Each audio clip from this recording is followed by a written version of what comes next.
Hi everyone, this is Yohan, and in this episode, I would love to share a new and fun and super easy layer cake quilt pattern. I call this quilt 5 slice layer cake quilt because each block has 5 pieces, so you will need to slice your layer cake into 5 pieces. This is a modern, scrappy style quilt. The finished measurements of this quilt are approximately 55.5 inch by 64 inch. So it's a nice throw size quilt. And for this quilt, you will need a full set of layer cake. Now you can download the PDF pattern. The link is in the description box down below. And of course, it's free and you're welcome. So I hope you enjoy this tutorial, and without further ado, let's get started. For this project, I'm gonna use this set of layer cake from Maywood Studio. I believe I purchased this one from an Etsy shop. Then you want to stack a few pieces on top of each other. You can do 2, 3, 4 pieces,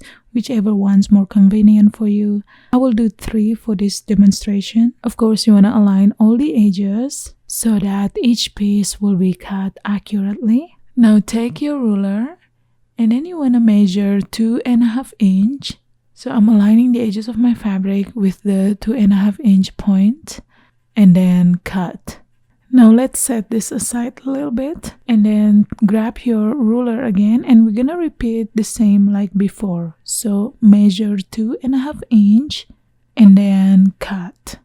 Alright, now let's set these two aside. Now without moving your fabric, you wanna rotate the cutting mat at 90 degrees, just like that. I happen to have the rotating cutting mat here. If you don't have one, you can simply rotate the entire cutting mat carefully though, so you won't mess with the fabric. Now we're gonna cut the remaining layer cake. So grab your ruler again, measure 2.5 inch and cut. Set this aside and then measure 1.5 inch and cut. And that's pretty much it with the cutting. So you should end up with 5 pieces of fabrics, and we're gonna name them numerically. And you can see the measurements of each individual pieces on the screen right now. So you wanna cut all of your layer cake pieces in the same manner. Put a little chanting in your head while cutting. 2.5, 2.5, 2.5, 1.5. Super simple and very easy numbers to remember. So you should end up with 42 pieces of each fabric. Since fabric 1 and 2 are the same measurements, I simply stack them together. To make the block, you want to lay out your fabric pieces just like shown here. Choose different fabric for each piece since we want to make scrappy blocks. And then go ahead and sew them together. So I'm going to start by sewing fabric 3 and 5 together. And of course, we're going to use 1/4 inch of seam allowance. Press the seams towards one side, or you can also press the seams open if that's what you prefer. And it doesn't really matter towards which direction for this pattern.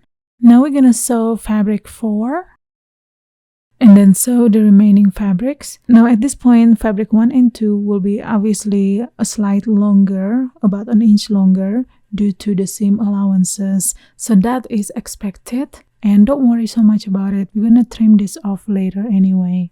So I like to position my strip somewhat centered and then sew, of course, with 1/4 inch of seam allowance, and then press as you go. Now trim off the excess fabric and square up your block so it will measure 9 inch by 9 inch. And that's it, your block is done and ready to go now. So go ahead and repeat the same and make in total of 42 blocks. I pieced my quilt blocks in batches, 5 blocks at a time. Started by sewing fabric 3, 4, and 5 together, doing chain piecing so everything will go quicker. Since we're making scrappy blocks, we don't really have to think too much about the layout as long as you are sewing different fabrics together. Nonetheless, if you prefer to plan the fabric and the layout of each of the block, that's totally fine. This is going to be your quilt, so you do what makes sense for you.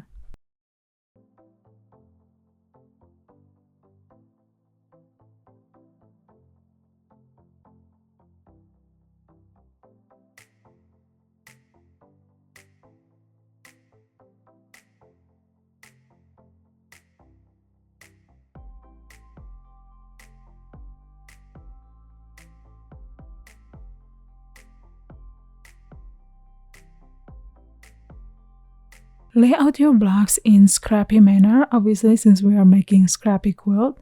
What I like to do, I like to alternate the direction of fabric 5 or the fabric in the center, just like shown here.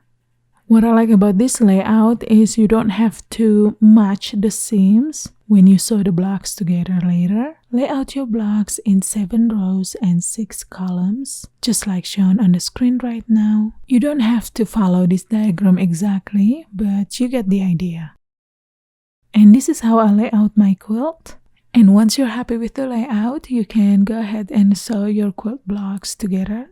And then you want to sew the borders starting from border 1 or the shorter borders, and then sew border 2 to complete your quilt top. Layer your quilt top with the batting and the backing fabric, and then go ahead and quilt as desired.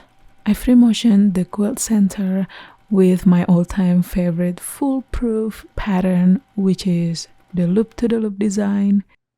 And for the borders, I did the spiral design. Not too perfect, but acceptable since this is for personal use only.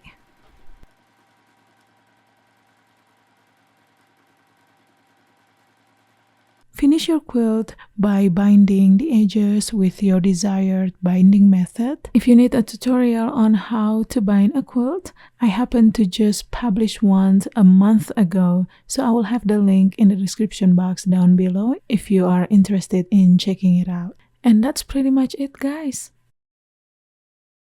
And that's about it for today, guys. Thank you so much for watching, and I shall see you next time with another fun sewing and quilting projects. Goodbye!